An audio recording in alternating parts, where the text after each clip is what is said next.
आज आपण चपाती मऊ होण्यासाठी आणि फुगण्यासाठी वेगवेगळ्या टिप्स पाहणार आहोत. शिवाय दळपामध्ये आपण अशी एक गोष्ट टाकणार आहोत की ज्यामुळे चपाती अत्यंत मऊ होईल. शिवाय हाताला कणिक न चिकटता कणिक मळण्याची ट्रिक ही सांगणार आहोत. जर ही रेसिपी पाहायची असेल तर व्हिडिओ शेवटपर्यंत नक्की पहा. जर हा व्हिडिओ तुम्हाला आवडला तर व्हिडिओला लाईक करा, चॅनलला सबस्क्राईब करा आणि बेल आयकॉनवरती क्लिक करा. चपाती मऊ होण्यासाठी गव्हाच्या दळपामध्ये काय काय टाकणार आहोत ते आपण पाहणार आहोत. हे आमचे घरचेच गहू आहेत. मी 4 किलो गव्हामध्ये घरच्या 1 किलो लोकवनचे गहू घातलेले आहेत आणि ते स्वच्छ पाकडून चाळून असे नीट करून घेतलेले आहेत. आता या 5 किलो गव्हामध्ये हा 1 कप भरून सोयाबीन घालायचे आहे. आता सोयाबीन हे किती घेतलेले आहेत? 1 कप भरून मी घेतलेलं तर हे 150 ग्रॅम भरतात. 150 ग्रॅममध्ये जास्त घालायचं नाही, नाहीतर त्या चपातीला थोडासा वास येतो किंवा कडवटपणा जाणवतो. आता सोयाबीन आम्ही का घालतो? तर सोयाबीन का घातलं जातं? तर सोयाबीन हे एक अत्यंत पौष्टिक धान्य आहे. त्यामध्ये भरपूर प्रमाणात प्रथिने आणि जीवनसत्वे असतात, जे हृदयासाठी, हाडे मजबूत करण्यासाठी उपयुक्त असतात आणि म्हणून याच्यामध्ये सोयाबीन घालायचं आहे. आणि एक आहे की सोयाबीन यामध्ये घातल्यामुळे चपाती खूप अशी मऊ होते आणि जास्त वेळ ती मऊ राहण्यास मदत होते. हे सोयाबीन थोडेसे मिक्सरमध्ये थोडीशी तुकडे करून किंवा थोडीशी मोठी मोठी भरड काढून मी याच्यामध्ये मिक्स करते आणि दळून आणते. त्याचबरोबर सोयाबीन पण घालायचे आणि इथे जे आहे ते 1 चमचा, एक छोटासा जरा मोठासा 1 चमचा हे मेथी दाणे घेतलेले आहेत. ही मेथी पण दळपामध्ये टाकायची. ती का टाकायची? तर त्याच्यातील जो चिकटपणा आहे, त्या चिकटपणामुळे आपली जी चपाती असते ती खूप वेळ मऊ राहण्यास, नरम राहण्यास मदत होते. म्हणजे जास्त वेळ ती मऊ राहते आणि जास्त वेळ ती ताजी वाटते.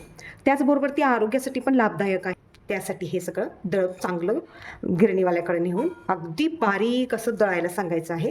कारण दळपाचे जे पीठ कसे होते त्याच्यावरून सुद्धा चपाती कडक होणे, मऊ होणे हे प्रकार अवलंबून असतात. अगदी बारीक असे पीठ जर दळले गेले तर चपाती मऊ होते. अशा रीतीने हे जे मेथी आहे ती मेथी सगळी गव्हामध्ये सगळी मिक्स करून घ्यायची आहे.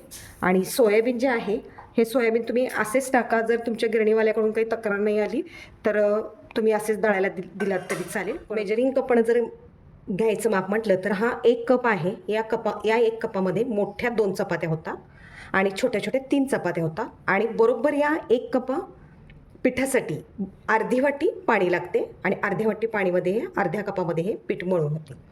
म्हणजे बऱ्यापैकी 2 वाटी जर पीठ गव्हाचं घेतले तर 1 वाटी पाणी घातल्यास बरोबर ते प्रमाण ठरते. आता आपण याच्यामध्ये 2 चपात्या होणार आहेत, तर याच्यामध्ये आपण 2 कप पीठ घेऊया. म्हणजे छोट्या छोट्या 5 चपात्या तरी होतील, 5 ते 6 चपात्या होतील. अशाप्रमाणे आपण पीठ घ्यायचं. आता हे पीठ चाळून घेऊया. घरचीच जर पिठाची गिरणी असेल तर नाही चाळून घेतलात तरीसुद्धा चालू शकेल, कारण त्याच्यातील कोंडा जो आहे तो कोंडा आपल्या शरीरासाठी चांगला असतो. फक्त हे मोठ्या गिरणीतनं जर दळून आणले असेल तर त्याच्यामध्ये काही गव्हाचे कण असतील तर ते चाळून घेणे योग्य ठरेल. या पिठाची भाग जरी करून घेतलात तरी सुद्धा चालू शकते. आपल्याला किती चपात्या करायच्या आहेत घरामध्ये? तर एक 5-6 चपात्या करायच्या असतील तर असे भाग करून घ्यायचे. एक छोटीशी वाटी सेट करायची आणि त्या वाटीनं सगळं पीठ घेतलं तर बरोबर प्रमाण चुकत नाही. अशा पद्धतीचे एक 5-6 चपात्या त्या होऊन जातात. या पिठामध्ये थोडंसं मीठ टाकूया. आता हे पीठ आहे ते चमच्याच्या साह्यानं सगळं मिक्स करून घेऊया. आता तुम्ही म्हणाल हा चपातीचा व्हिडिओ का करताय तुम्ही? तर माझ्या काही मैत्रिणींच्या मुलींची नवीन लग्न झालेली आहेत आणि त्यांना चपाती त्यांची फुगत नाही आहे, तर त्यांच्यासाठी हा व्हिडिओ आहे. म्हणजे नवीन शिकणाऱ्या मुलींच्यासाठी हा व्हिडिओ आहे. आता आपण काय केलेलं आहे? 2 कप पीठ आपण घेतलेलं आहे, तर 2 कपासाठी हे 1 कप पाणी पुरेसं आहे. पण आपण थोडं थोडं घालत त्याच्यामध्ये मिक्स करणार आहोत. असं अगदी थोडं थोडं घालायचं आहे आणि चमच्याच्या साह्यानं मिक्स करायचं आहे. कारण ही सुरुवातीला आपण काय करणार आहोत, एकदम असं घट्ट असं पीठ मळून घेणार आहोत आणि चमच्याच्या साह्यानेच. मग त्यामुळे तुमच्या हाताला कणिक चिकटणार नाही, बोटानं कणिक चिकटणार नाही. हे थोडं थोडं थोडं काय करूया, हे पाणी घालत जाऊया. बऱ्यापैकी एवढं पाणी होतंच. हे आता एवढं पाणी राहिलेलं आहे, हे पण थोडंसं त्याच्यामध्ये टाकूया. जास्त टाकायचं नाही. आपण फक्त ती कणिक ओलवून घेणार आहोत, मळणार नाही आहे आपण. मळायचे नंतरच थोड्या वेळानं मळायचे आहे. थोडेसे यातले पाणी राहिलेले आहे ते पण याच्यामध्ये टाकूया आणि फक्त हा गोळा करून ठेवायचा आहे आपल्याला थोडा वेळ. म्हणजे बघा, मी एवढी कणिक मळलेली आहे तर कुठेही हाताला कणिक चिकटलेली नाही आहे. हे पहा, हे चमच्याच्या साह्यानं नुसती ही कणिक काय केलेली आहे, ओलवून ठेवलेली आहे. आणि आता ह्याच्यामध्ये छोटे छोटे असे खड्डे करायचे, असे करायचे आहेत. आता मी जे पाणी घेतलं होतं ते एवढंसंच पाणी राहिलेलं आहे. आता ह्याच्यामध्ये थोडंसं पाणी मी जादा घेते, अगदी थोडंसं घ्यायचं, जास्त नाही. आणि हे पाणी असं हातावर घेऊन हे असं ह्याच्यामध्ये शिंपडून ठेवायचं आहे. आता हे पीठ 10 मिनिटांसाठी झाकून ठेवायचं. म्हणजे हे पीठ आपण काय केलेले नाही आहे, मळलेले नाही आहे, तर फक्त पाणी टाकून ओलवून घेतलेले आहे. 10 मिनिट झालेले आहे. अशा पद्धतीने हे पीठ झालेलं आहे. म्हणजे हे कठीणच आहे, बऱ्यापैकी आपण ते मळून घेतलेलं आहे, म्हणजे ओलवलेलंच होतं. इथे आता हाताला मात्र तेल लावायचं आहे आणि चांगलं मळून घ्यायचं आहे. त्यामध्ये अगदी छोटा चमचा आपण तेल टाकूया, की जेणेकरून आपली कणिक मऊ होईल. एवढंसंच तेल घ्यायचं आहे.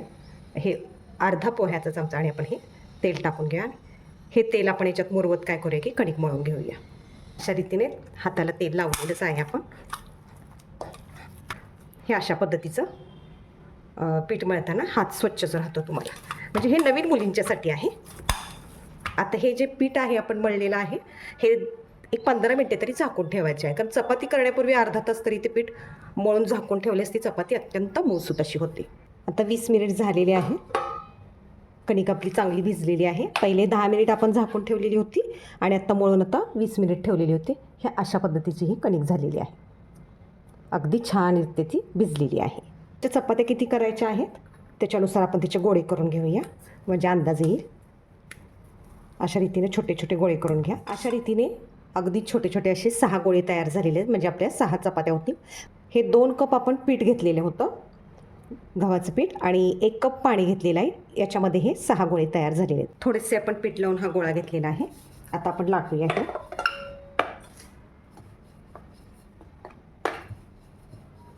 बऱ्यापैकी थोडं लाटून झाल्यानंतर त्याला तेल लावायचं आहे.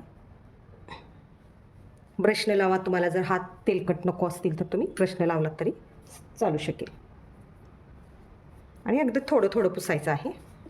त्याच्यानंतर हे पीठ आहे, हे पीठ भुरभरायचं आहे आणि पुन्हा अशी याची घडी घालायची आहे. हलक्या हातानं दाबायचं आहे. पुन्हा त्याच्यावरती थोडंसं तेल लावा. त्याच्यानंतर थोडंसं पीठ भुरभरा आणि पुन्हा ही घडी. त्यानंतर हे जे कढईच्या कडा आहे त्या कडा आपण काय करायच्या आहेत, मिटवून घ्यायच्या आहेत. आणि बऱ्यापैकी असा आतमध्ये कडा दाबून ह्या अशा गोल आकार त्याचा करून घ्या, म्हणजे आपली चपाती गोल येईल. अशा पद्धतीचा गोल गोळा करून घ्या. आता हा लाटून घेऊया. कडेनं हा जो भाग आहे ह्याच्यावरती भर द्यायचा थोडासा आणि कडेनं लाटत यायचं. दोन्ही बाजूनी तसंच लाटत यायचं आहे आणि मधून थोडंसं असं लाटणं फिरवून घ्यायचं आहे. अशा पद्धतीने हलक्या हातानं ही चपाती लाटून झालेली आहे. आता ही आपण भाजून घेऊया. तेल लावून घेऊया. त्यानंतर त्याच्यावरती आपण चपाती टाकूया. गॅस मोठाच असू दे, बऱ्यापैकी तापलेला आहे. आणि अशा रीतीने आपण भाजून घेऊया. चपाती छानरित्या भाजून घेऊया. गॅस कधीही मोठाच ठेवायचा, त्यामुळे चपाती चांगली मऊ होते. जास्त चपाती मऊ करायची असेल तर कणिक मळताना थंड पाण्याच्या ऐवजी जर तुम्ही कोमट पाण्याचा वापर केला तरीसुद्धा चालू शकेल. त्यामुळे सुद्धा चपात्या मऊ राहतात. आणि ह्या चपात्या करून झाल्यानंतर आपण आता ह्याला थोडंसं तेल लावून घेऊया. तेल लावण्याच्या प्रत्येकाच्या पद्धती वेगवेगळ्या आहेत. म्हणजे कोण चपाती करून झाल्यानंतर खाली घेतल्यानंतर तेल लावतं, चपातीला डाग पडू नयेत म्हणून. आम्ही असंच तेल लावतो जेणेकरून थोडासा खरपूसपणा त्याच्यावरती येतो. बघा अशी नाजूक अशी चपाती झालेली आहे आणि छानरित्या झालेली. थोडंसं तेल लावा, तुम्हाला हवं तेवढं तुम्ही लावू शकता.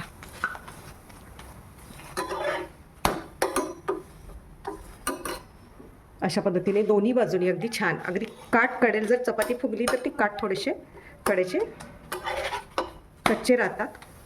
इकडून आता खरपूस भाजून झालेली आहे. अशा पद्धतीने ती सगळीकडनं भाजून घ्यायची आहे. अगदी छानरित्या अशी ती भाजली गेलेली आहे.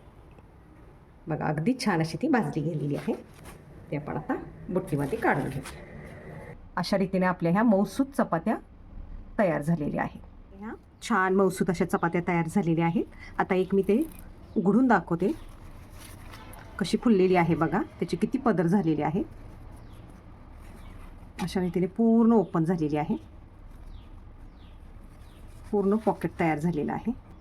हे बघा कसं पॉकेट तयार झालेलं आहे. पुन्हा त्याच्यामध्ये आणि किती पदर सुटलेले आहेत. पदर सुटलेले आहेत हे पहा.